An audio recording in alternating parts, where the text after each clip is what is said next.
কাঁচা আলু দিয়ে আজকে মুখরোচক একটি নাস্তার রেসিপি বানিয়ে দেখাবো। খেতে হয়েছিল অসম্ভব মজার। আলুর চপ, আলুর পাকোড়া যাই বলি না কেন, দারুণ মজার খেতে এই রেসিপিটা। তো রেসিপিটা বানানোর জন্য এখানে আমি 2টা কাঁচা আলু নিয়েছি, আর সাথে নিয়েছি ছোট সাইজের 3 টুকরা গরুর মাংস। আর গরুর মাংস কিন্তু এখানে আমি কাঁচা অবস্থায় নিয়েছি।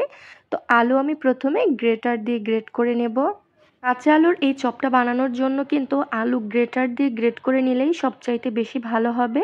তবে আপনারা চাইলে কিন্তু একদম মিহি কুচি করেও নিতে পারেন বটি দিয়ে। এখন আলুগুলো আমি ভালো মতো করে পানি চেঞ্জ করে কয়েকবার ধুয়ে নিয়েছি। তো লাস্টবার যখন ধুয়ে নিয়েছি তখন এভাবে হাতের মুঠোতে নিয়ে চাপ দিয়ে যেন একটুও পানি না থাকে সেভাবে এই আলুগুলো একটি পাত্রের মধ্যে রেখে দিচ্ছি। দেখে তো বুঝে নিয়েছেন। আর যে গরুর মাংস ছিল সেটাও আমি পাটায় পিষে কিমা বানিয়ে নিয়েছি।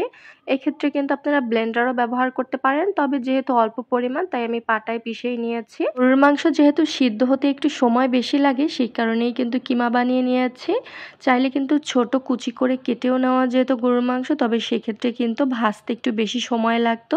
তারপর পেঁয়াজ কুচি আর কাঁচামরিচ কুচি দিয়ে দিলাম, হলুদের গুঁড়া দিয়েছি, স্বাদ মতো লবণ অ্যাড করে দিলাম, দিয়ে দিয়েছি লাল মরিচের গুঁড়া, সাদা গোলমরিচের গুঁড়া অ্যাড করে দিলাম, করে দিচ্ছি পেঁয়াজ বাটা, রসুন বাটা, আদা বাটা ও জিরা বাটা। সব মশলাগুলোই আমি হাফ টেবিল চামচ করে অ্যাড করে দিচ্ছি। আর শেষে দিয়ে দিলাম গরম মশলার বাটা। গরম মশলার গুঁড়াও দিতে পারবেন, আমার কাছে বাটা ছিল তাই বাটা অ্যাড করে দিয়েছি। আর দিয়েছি 3 টেবিল চামচ মতো ময়দা। ময়দা বাইন্ডিংয়ের কাজ করবে, এখানে কিন্তু বেসনও ব্যবহার করতে পারে, তবে যেহেতু আমাদের হাতের কাছে সবসময় ময়দা থাকে এই কারণে কিন্তু ময়দা দিলেই ভালো হবে বেসন থেকে।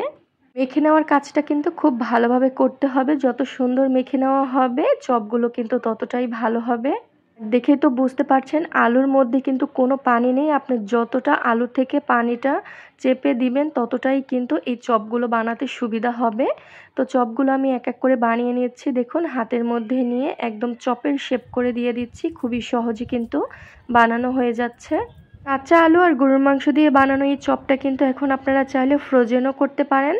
এ তো বুঝতে পারছেন বানিয়ে নেওয়া কিন্তু খুবই সহজ। আর এই চপগুলো যদি আপনারা ফ্রোজেন করেন তাহলে কিন্তু বিকেলের নাস্তায় ঝটপট ভেজেও খেতে পারবেন, আবার চাইলে গরম ভাতের সাথেও কিন্তু পরিবেশন করতে পারেন। দুইভাবে খেতেই কিন্তু ভালো লাগবে। তো এখন কড়াইতে আমি পর্যাপ্ত সয়াবিন তেল দিয়ে চপগুলো ভেজে নেব। আর কড়াইতে কিন্তু অবশ্যই তেলের পরিমাণ বেশি না দিলেও চলবে, অল্প তেলেও কিন্তু এই চপগুলো ভেজে নেওয়া যায়। তো আপনারা দেখে তো বুঝতে পারছেন আমি কিন্তু তেলের পরিমাণ খুব একটা বেশি দেইনি। আর এই চপগুলো কিন্তু অবশ্যই একটু লো আঁচেই ভেজে নিতে হবে, একটু সময় নিয়ে। অন্যান্য নাস্তা ভাজার তুলনায় এই নাস্তাগুলো ভাজতে সময় একটু বেশি লাগবে। যেহেতু গরুর মাংস রয়েছে আর গরুর মাংস সিদ্ধ হতে কিন্তু একটু সময় বেশি লাগে, সেই কারণেই একটু সময় নিয়ে এই নাস্তাগুলো উল্টে পাল্টে এরকম গোল্ডেন কালার করে ভেজে নিতে হবে। নাস্তাগুলো ঠিক এরকম কালার করে ভেজে নিতে হবে। দেখে তো বুঝতে পারছেন পুরোপুরি একদম গোল্ডেন কালার হয়ে গেছে কিন্তু। আর এই নাস্তাগুলো যখন একদম এরকম গোল্ডেন কালার আর উপর থেকে মুচমুচে হয়ে যাবে তখন তুলে নিতে হবে। চাইলে ভাতের সাথেও পরিবেশন করতে পারেন, আবার চাইলে টমেটো সস দিয়েও কিন্তু খেতে পারেন বিকেলের নাস্তায়। দুইভাবেই খেতে কিন্তু অনেক ভালো লাগে। আশা করছি ভিডিওটি ভালো লেগেছে। আল্লাহ হাফিজ।